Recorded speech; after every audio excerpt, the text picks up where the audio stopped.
Hi friends, అందరు ఎలా ఉన్నారు? మేమైతే చాలా హ్యాపీగా ఉన్నాం. మీరందరూ కూడా చాలా హ్యాపీగా ఉండాలని కోరుకుంటున్నాం. ఈరోజు వచ్చేసి మేమైతే చేపలు తెచ్చుకున్నామండి. ఈరోజు సండే స్పెషల్. సో చేపలు అయితే వచ్చేసినాయి ఇంటికి. ఇంకా చూడండి 2 కవర్లు అనమాట. 2 కవర్లు అంటేనే ఇంకా మనకి అర్థమైపోతుంది. ఒకటైతే ఫిష్ ఫ్రై చేస్తాను, దాంతోపాటు పులుసు కూడా వేస్తాను. ఇంక ఇవైతే నేను అనుకుంటున్నాను ఇది ఫిష్ ఫ్రైకేనండి. కొంచెం సన్నగా ఉంది ముక్క. ఇంకా ఇది వచ్చేసి ఇంకా ఇదైతే పులుసుకండి. చూస్తున్నారు కదా, ముక్క పెద్దగా ఉంది. ఇంకా పులుసుకైతే నిజంగా చెప్పాలంటే ముక్క పెద్దగా ఉండాలండి. ఇంకా ఇదైతే ఫ్రైకి అనమాట. దీనికోసం చూసారు కదా, ఇంక ఇలా కొట్టించుండే ఇలా ఉండే. ఇంకా సన్నగా అయితే బాగోదండి మరి. అంటే చేసుకోవచ్చు మన ఇంట్లోకే కాబట్టి ఇప్పుడు మనం ఇలా చేసేసుకోవచ్చు.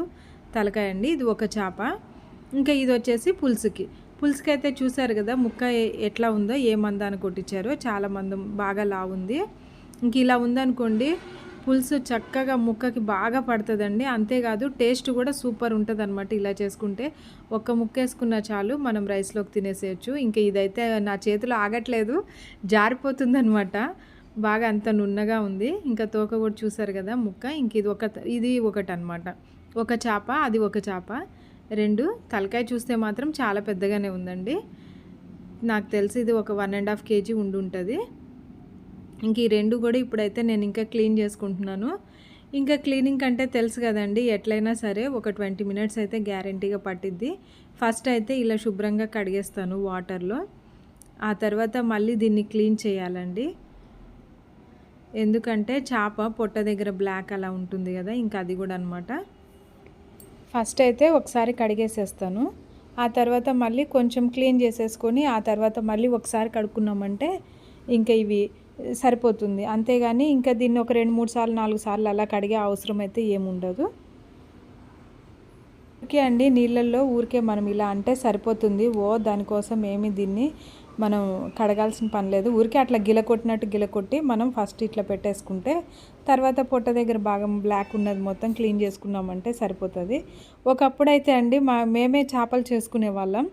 ఫస్ట్ అయితే పొట్టు తీసేవాళ్ళం. ఆ తర్వాత కొంచెం ఉప్పేసి ఆ చేపకి బాగా రుద్దేవాళ్ళం అనమాట. అప్పుడు పైన బ్లాక్ అంతా పోయేది. కానీ ఇప్పుడైతే మేమైతే ఇంకా ఇప్పుడు ఇళ్ళల్లో ఎవరైనా చేయట్లేదు కదా, ఎక్కువ శాతం మార్కెట్కి వెళ్తుంటే అక్కడే వాళ్ళు చేసేస్తున్నారనమాట. ఇంకా వాళ్ళు చేసిస్తే మనం తర్వాత ఇంటికి తెచ్చుకొని ఇంకా కొంచెం వాళ్ళంటే పిచ్చి వాళ్ళ దగ్గర ఉన్న వాటర్తో చేస్తారు. మనమైతే ఇంకా మంచి నీళ్ళతో కొంచెం ఇంకోసారి క్లీన్ చేసుకున్నామంటే సరిపోతుంది. అప్పుడు మేమైతే చేపలు చేయడం, బోటీ చేయడం ఇవన్నీ మాకైతే వచ్చండి. ఇప్పుడు పిల్లలకైతే రాకపోవచ్చు, ఇక ముందు రాకపోవచ్చు కూడా. ఎందుకంటే ఇంక ఇప్పుడంతా అన్నీ మార్కెటే కదా. ఆఖరికి బోటీ చేయాలన్నా కూడా బోటీ కూడా క్లీన్ చేసి ఇస్తున్నారండి బయట. అట్లా అనమాట, అట్లా అయిపోయిందనమాట ఈరోజు మార్కెట్. ఇంకా చూసారు కదా, ఇంకా నేను పొట్ట భాగం మొత్తం ఆ పొర మొత్తం క్లీన్ చేసేసుకున్నాను అనమాట. ఇవి ఇంకా అయిపోయిందండి, క్లీన్ చేసేసాను. ఇంకా వీటిని ఇంకొకసారి అనమాట కడిగేసామంటే వాటర్లో తీసి పెట్టుకున్నామంటే అయిపోతుంది అనమాట.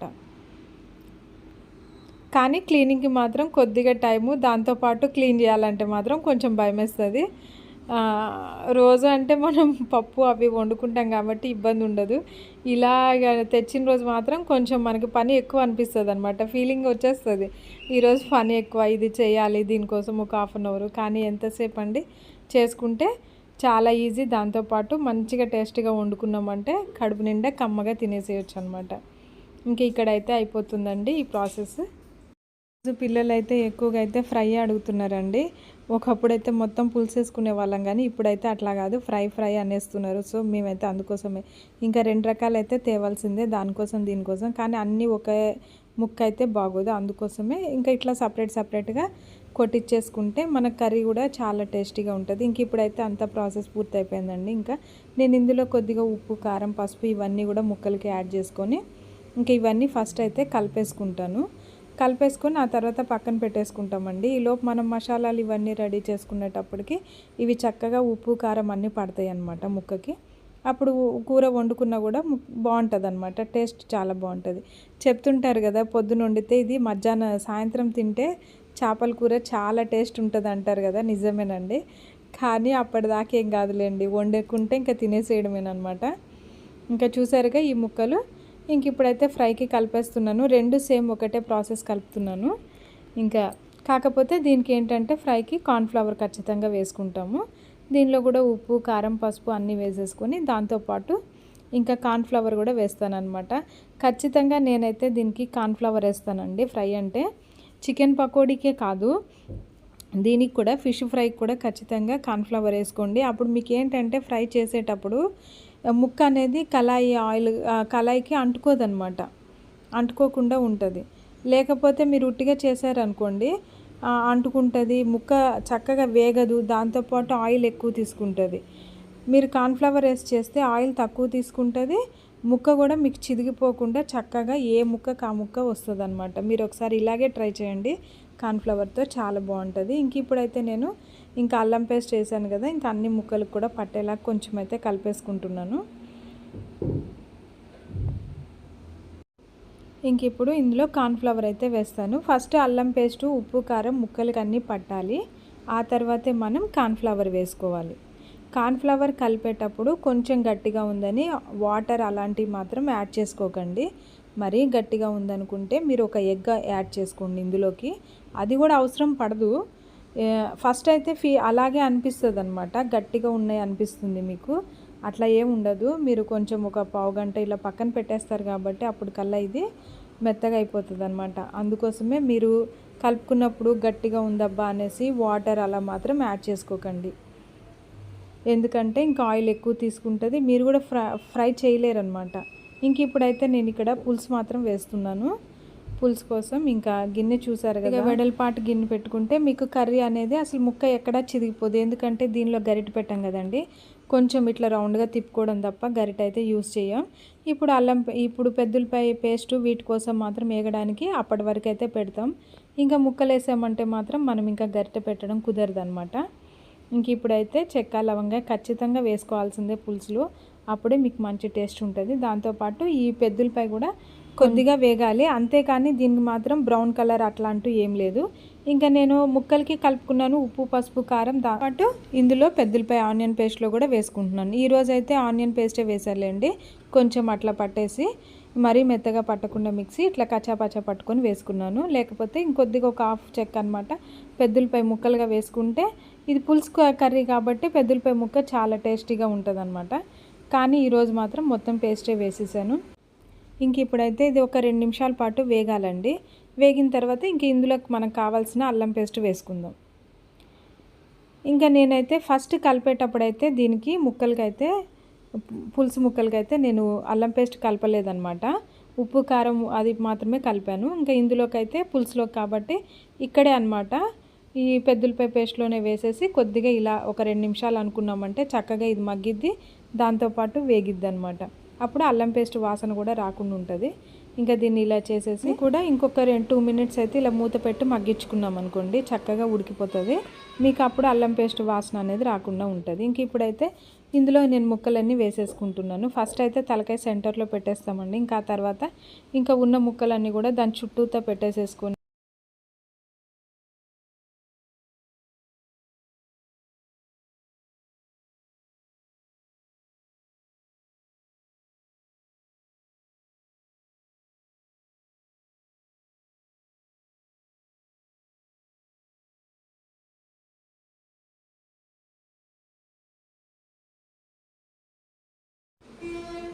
ఇంక ఇలా అన్నీ పెట్టిన తర్వాత ఇంకా మూత పెట్టేసి ఒక 5 మినిట్స్ వరకు ఉడికించుకుందాము. ఆ తర్వాత అండి తీసి కొంచెం ఏదన్నా తలకాయ వరకు కొంచెం గరిటతో మనం టర్న్ చేసుకోవచ్చు. ఆ తర్వాత చేయాలన్నా కూడా ఇంకా కుదరదండి, ఉడికిపోయాయంటే చిదిగిపోతుంది అనమాట. అందుకోసమే ఇప్పుడు ఒక్కసారి మాత్రం ఒక 5 నిమిషాల్లో తిప్పుకోవాలనుకుంటే ఇలా తలకాయ వరకు, చేప తలకాయ ఇలా తిప్పేసుకోవచ్చు. నేనైతే ఇక్కడ చేప తలకాయ వరకే టర్న్ చేస్తున్నాను, ఎందుకంటే ఇది పెద్దగా ఎత్తుగా ఉంటుంది కదండి, గ్రేవీ అక్కడ దాకా రాదు కాబట్టి ఒకసారి తిప్పేస్తాను. ఇంక ఇక్కడైతే చింతపండు పులుసు అయితే రెడీ చేసేసాను. చింతపండు పులుసు కొంచెం జల్లెడ పట్టుకోండి, అప్పుడైతే మీకు గసి అనేది ఏమీ రాళ్ళు అని అట్లా రాకుండా చక్కగా పులుసు అయితే బాగుంటుంది. నేనైతే ఎక్కువగా ఇలా చేస్తానండి, దీన్ని మాత్రం జల్లెడ పట్టేస్తాను, అప్పుడు జ్యూస్ అంతా వస్తుంది. ఇంక ఇప్పుడైతే పులుసు వేసేస్తున్నాను. పులుసు కొంచెం పలసగానే చేసుకోండి, మరీ చిక్కగా అంటే పప్పులాగా కాకుండా కొంచెం పలసగా చేసుకోండి, ముక్కలు అన్నిటికి కూడా వస్తుంది. మరీ పలసగా అయితే చేయకండి, అప్పుడైతే ఇంకా ముక్కలోకి వాటర్ లాగా మాత్రమే ఉంటుందన్నమాట. ముక్క ఇట్లా తీస్తున్నా కూడా వాటర్ లాగా ఉంటుంది. అట్లా కాకుండా కొద్దిగా మరీ పలసగా చిక్కగా కాకుండా వేసుకోండి. వేసుకున్న తర్వాత నేనైతే ఎక్కువ శాతం ఇక్కడ గసాల పొడి వేస్తాను అనమాట. గసాల పొడి 1 స్పూన్ అండి, అంతకన్నా ఎక్కువైతే అవసరం లేదు. 1 స్పూన్ గసాల పొడి వేసేసుకున్నామంటే చాలా టేస్టీ ఉంటుంది అనమాట. అయితే ఇక్కడైతే కొబ్బరి మాత్రం యాడ్ చేయట్లేదు, ఎండు కొబ్బరి పొడి కానీ పచ్చి కొబ్బరి మాత్రం నేనేం వేయట్లేదు. ఎందుకంటే ఎలాగో ఇది చింతపండు గుజ్జే కాబట్టి దానికి టేస్ట్ కోసం అయితే నేను ఓన్లీ గసాల పౌడర్ మాత్రం వేస్తున్నాను. ఇంకా 10 మినిట్స్ ఉడికిన తర్వాత చూసారు కదా పులుసు ఎలా ఉందో. ఇంక ఇట్లా అనమాట, చూసారు కదా చిక్కదనం కూడా ఇట్లా గసాలు ఇట్లా వేయడం వల్ల కొంచెం చిక్కదనం కూడా ఉంటుంది. ఇంకా ఇదైతే రైస్లోకి చాలా బాగుంటుంది. ఇంక ఇదేనండి చేపల పులుసు. ఈరోజు అయితే చేపల పులుసు చేసేసాము. ఇంకా చివరిగా నాకు అలవాటు అనమాట, ఆయిల్ ఇట్లా పైకి వచ్చినప్పుడు ఇలా పచ్చిమిరకాయ పెడితే ఆయిల్. ఫస్ట్ టైం మా వీడియో చూస్తున్నట్లయితే సబ్స్క్రైబ్ చేయడం అయితే మర్చిపోవద్దు. అలాగే పక్కనున్న బెల్ క్లిక్ చేయండి, మా కొత్త వీడియోస్ అన్నీ వస్తాయి. ఇంకా ఈ వీడియో అయితే మీకు నచ్చినట్లయితే లైక్ చేయడం అస్సలు మర్చిపోవద్దు. ఇంకా ఇక్కడ వరకు అయితే పులుసు చేయడం కుదిరిందండి. ఇంకా ఫ్రై వచ్చేసి నేను ఇంకా మీకు నెక్స్ట్ వీడియోలో షేర్ చేస్తాను. లాస్ట్గా కొత్తిమీర చల్లేస్తున్నాం. ఇంకా టేస్టీ చేపల పులుసు రెడీ. మరి ఈ వీడియో నచ్చినట్లయితే లైక్ చేయండి, షేర్ చేయండి, సబ్స్క్రైబ్ చేయండి. Thank you.